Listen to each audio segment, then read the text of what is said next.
الحمد للہ وکفیٰ والصلاة والسلام علی من لا نبی بعدہ اعوذ باللہ من الشیطان الرجیم بسم اللہ الرحمن الرحیم۔ قابل احترام معزز سامعین، آج انشاءاللہ آپ کے سامنے 19ویں سپارے کا خلاصہ پیش کروں گا۔ 19واں سپارہ کا آغاز سورۃ الفرقان، جو سورۃ الفرقان کا آغاز کل ہو چکا تھا۔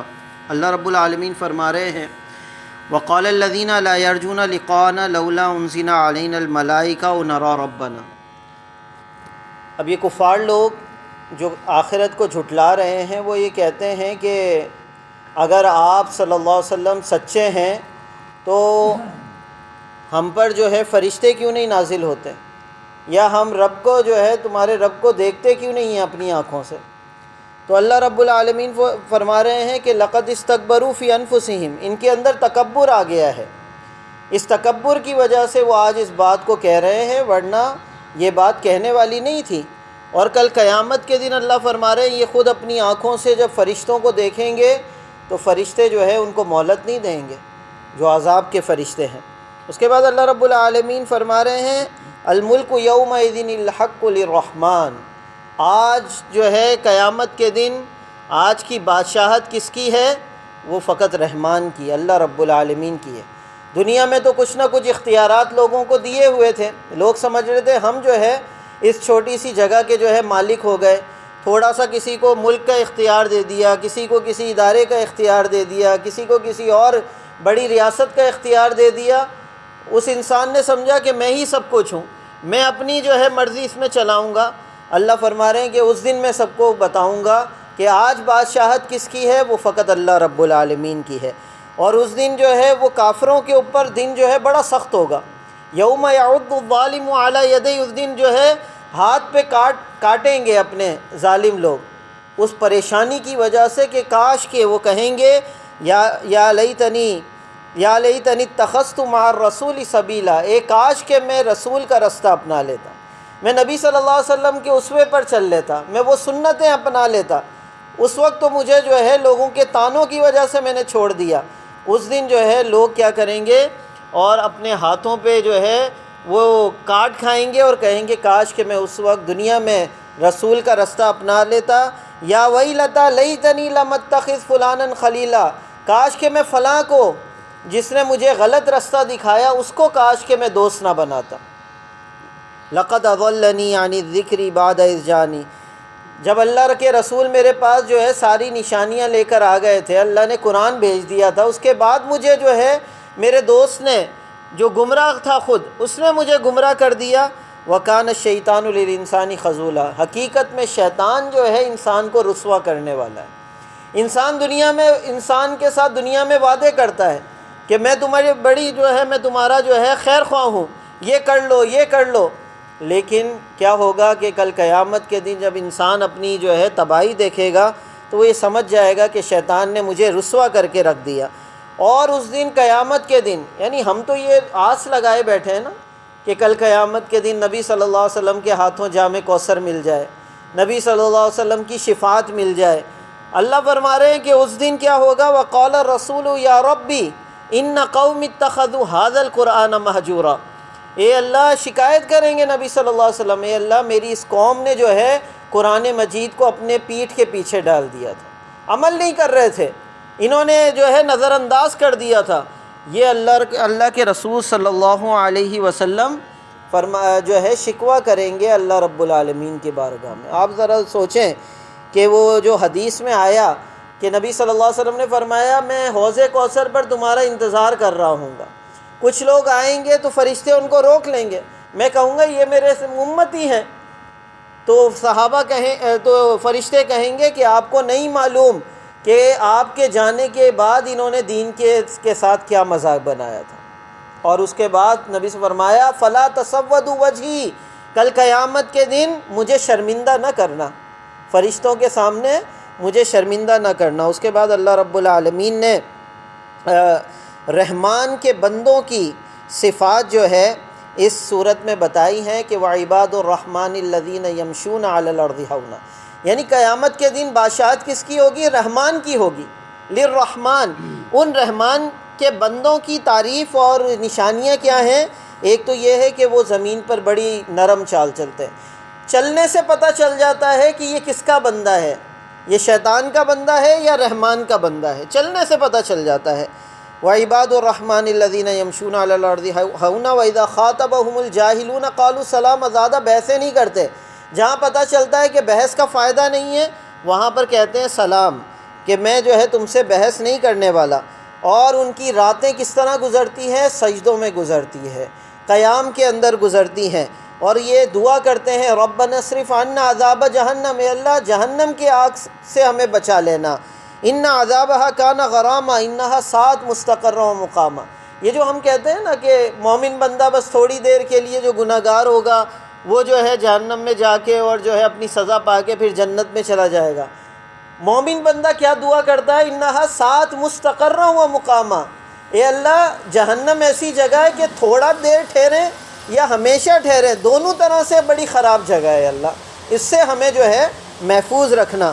اس کے بعد فرمایا کہ جب یہ خرچ کرتے ہیں تو نہ کنجوسی کرتے ہیں، نہ بہت زیادہ جو ہے حد سے زیادہ تجاوز کر جاتے ہیں خرچ کرنے میں، اور اس کے بعد فرمایا کہ یہ اللہ کے ساتھ نہ شریک کرتے اور نہ ہی اللہ کے علاوہ کسی اور کو پکارتے، کسی مزار پہ جا کے کہیں پہ جا کے جناب یہ اولاد یہاں سے ملے گی وہاں سے یہ کچھ ملے گا، اللہ فرما رہے ہیں کہ یہ لوگ جو ہے اللہ کے علاوہ کسی کو نہیں پکارتے، اور کسی کو قتل نہیں کرتے، زنا نہیں کرتے، بدکاری نہیں کرتے، اور بدکاری جو کرتا ہے اللہ فرما رہے ہیں وہ جہنم کی الگ اس کے لیے گھاٹی بنائی ہوئی ہے، اس کے اندر اس گھاٹی کے اندر اللہ رب العالمین بدکار شخص کو جو ہے ڈالیں گے۔ اس کے بعد اللہ نے فرمایا یہ لوگ جو ہے غلط گواہیاں نہیں دیتے، غلط گواہی نہیں دیتے، اور اس کے بعد فرمایا کہ جب یہ بے مقصد چیزوں کو دیکھتے ہیں تو تماشائی نہیں بنتے، جہاں دیکھا جو ہے کوئی چل رہا ہے کوئی بے مقصد چیز چل رہی ہے کھڑے ہو گئے، نہیں، یہ رحمان کے بندے ایسا نہیں کرتے بلکہ وہاں سے گزر جاتے ہیں۔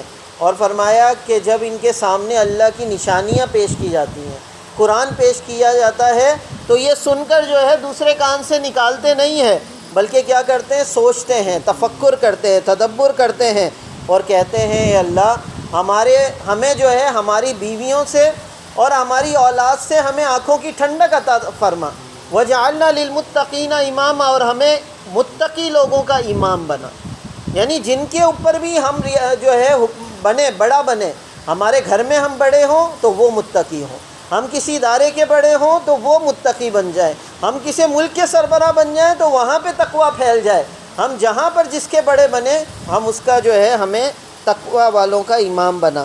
اس کے بعد اللہ رب العالمین نے فرمایا انہی لوگوں کے لیے جنتیں ہیں۔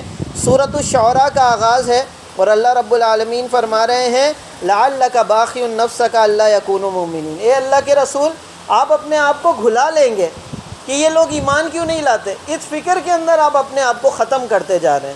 اور اس کے بعد جو ہے اللہ رب العالمین نے اس صورت میں موسیٰ علیہ السلام کا پورا تفصیل سے پھر واقعہ بتایا ہے جو ہم گزر چکا۔ اس کے بعد جو ہے اللہ رب العالمین نے ابراہیم علیہ السلام کا ذکر فرمایا، اور ابراہیم علیہ السلام نے فرمایا میں فقط کس کی عبادت کرتا ہوں؟ رب العالمین کی۔ وہ کیا کیا کرتا ہے رب العالمین؟ الذی خلقنی فہو یہدین، جس نے پیدا کیا وہی ہدایت دیتا ہے، وہی مجھے کھلاتا ہے، وہی مجھے پلاتا ہے، جب میں بیمار ہوتا ہوں وَإِذَا مَرِضْتُ فَهُوَ يَشْفِينِ، جب میں بیمار ہوتا ہوں تو وہی مجھے شفا دیتا ہے، وہی مجھے مارے گا، وہی دوبارہ مجھے زندہ کرے گا، اور میں اسی سے تمنا کرتا ہوں کہ اللہ قیامت کے دن میری ساری خطاؤں کو معاف کر دینا۔ اب شعراء کا لفظ جو ہے یہ سورۃ الشعراء ہے، اور اس کے اندر کئی انبیاء کا ذکر آیا، اس کے بعد نوح علیہ السلام کا، لوط علیہ السلام کا، حضرت صالح علیہ السلام کا، حضرت شعیب علیہ السلام کی قوم کا ذکر آیا۔ اور یہ شعراء جو ہے شاعر کی جمع ہے، شاعر۔ اللہ رب العالمین فرما رہے ہیں کہ یہ لوگ سمجھتے تھے، جب قرآن سنتے تھے تو یہ سمجھتے تھے کفار لوگ کہ یہ بھی شعر کی ایک کتاب ہے قرآن مجید۔ اللہ فرما رہے ہیں نہیں، قرآن مجید اور تمہارے شعروں کے اندر فرق ہے۔ اس کی وجہ کیا ہے کہ شعراء کے تو پیچھے گمراہ لوگ چلتے ہیں، یعنی ایسے شعراء جو خود گمراہ ہوں وہ دوسروں کو بھی گمراہ کرتے ہیں۔ اور شاعروں کا کام کیا ہوتا ہے کہ وَأَنَّهُمْ يَقُولُونَ مَا لَا يَفْعَلُونَ، یہ وہ باتیں کرتے ہیں شعروں کے اندر جو خود نہیں کرتے، لیکن نبی صلی اللہ علیہ وسلم جو بات کر رہے ہیں قرآن مجید کی، نبی صلی اللہ علیہ وسلم خود قرآن پہ عمل کر کے دکھا رہے ہیں، لیکن شاعر ایسا نہیں کرتے، وہ جو باتیں کرتے ہیں وہ خیالی ہوتی ہے، ان کے اندر افسانہ ہوتا ہے، لیکن یہ قرآن مجید حقیقت ہے اور اس پر نبی صلی اللہ علیہ وسلم خود جو ہے اس پر عمل کر کے دکھا رہے ہیں۔ اس کے بعد سورۃ النمل ہے، اور نمل کی معنی ہے چونٹی۔ اس کے اندر بھی شروع میں حضرت موسیٰ علیہ السلام اور ہارون علیہ السلام کا ذکر، اور اس کے بعد اللہ رب العالمین نے فرمایا سلیمان علیہ السلام اور حضرت داؤد علیہ السلام کا ذکر فرمایا۔ داؤد علیہ السلام کو اللہ نے زبور کتاب عطا کی، اور اس کے بعد سلیمان علیہ السلام ان کے بیٹے جو ہے وہ نبی بن گئے، اور اللہ نے ان کو پرندوں کی زبان سکھائی تھی، مخلوقات کی، یہ جو چھوٹی چھوٹی مخلوقات ہیں چرند پرند، ان کی زبان سکھائی تھی۔ تو ایک مرتبہ وہ لشکر کے ساتھ گزر رہے تھے، اور آپ کو پتہ ہے پہلے ہم پڑھ چکے ہیں کہ ان کے ساتھ جن بھی ہوتے تھے، پورا لشکر ہوتا تھا ان کا۔ ایک مرتبہ وہ گزر رہے تھے کسی وادی سے، تو وہاں پر چونٹیوں کی جو ہے کوئی قطار گزر رہی تھی۔ ایک چونٹی نے جو سردار تھی اس نے جو ہے ساری چونٹیوں کو کہا کہ بلوں میں گھس جاؤ، کہیں ایسا نہ ہو کہ سلیمان جو ہے اپنے لشکر کے ساتھ ہمیں کچلتا ہوا چلا جائے۔ تو حضرت سلیمان علیہ السلام کو ان کی آواز آ گئی چونٹی کی، اور فتبسم ضاحکا من قولها، مسکرانے لگے اور کہا کہ اللہ تیرا شکر ہے تو نے مجھے جو ہے ان کی جو ہے زبان سکھائی ہے۔ اور اس کے بعد جو ہے فرمایا کہ میں حدود کو نہیں دیکھ رہا، حدود کہاں پر ہے؟ پورا لشکر جمع ہو گیا، تو حدود تھوڑی دیر کے بعد آیا اور سلیمان علیہ السلام کو بتایا کہ میں ایک قوم سے آ رہا ہوں جس کا نام سبا ہے، قوم سبا، وہاں پر جو لوگ جو ہیں وہ سورج کی عبادت کر رہے ہیں۔ تو حضرت سلیمان علیہ السلام نے کہا اچھا اگر تم سچے ہو تو یہ لو میرا خط لو اور جا کے اس کی ملکہ کو دے کر آ جاؤ۔ وہ ملکہ سبا کے پاس جو ہے حدود لے کر گیا، اور اسے ملکہ سبا کا یہاں پر اللہ رب العالمین نے فرمایا، اسے کہا انہ من سلیمان و انہ بسم اللہ الرحمن الرحیم، اپنے وزیروں کو کہا کہ میرے پاس ایک خط آیا ہے جو بسم اللہ سے شروع ہے، اور یہ سلیمان علیہ السلام نے مجھے بھیجا ہے، اور انہوں نے کہا ہے کہ اللہ تعالی علیہ واتونی مسلمین، زیادہ جو ہے سرکشی مت کرو، سیدھا میرا فرما بردار ہو کر میرے پاس آ جاؤ۔ یہ سلیمان علیہ السلام نے ملکہ سبا کو لکھا۔ تو انہوں نے کہا مجھے مشورہ دو میں کیا کروں؟ تو انہوں نے کہا کہ ہم بھی طاقتور ہیں، مقابلہ کریں گے۔ ملکہ سبا نے کہا کہ نہیں، اگر وہ سچے نبی ہوئے تو ہم ان کا مقابلہ نہیں کر سکتے، چلو ہم دیکھتے ہیں۔ اس نے پھر ہدیہ بھیجا، تحفے بھیجے، دنیا کی دولت بھیجی سلیمان علیہ السلام کے پاس۔ سلیمان علیہ السلام نے کہا کہ مجھے دولت نہیں چاہیے، اب اگر تم نہیں آئے تو میں جو ہے لشکر لے کر آؤں گا اور سب کچھ ختم کر دوں گا۔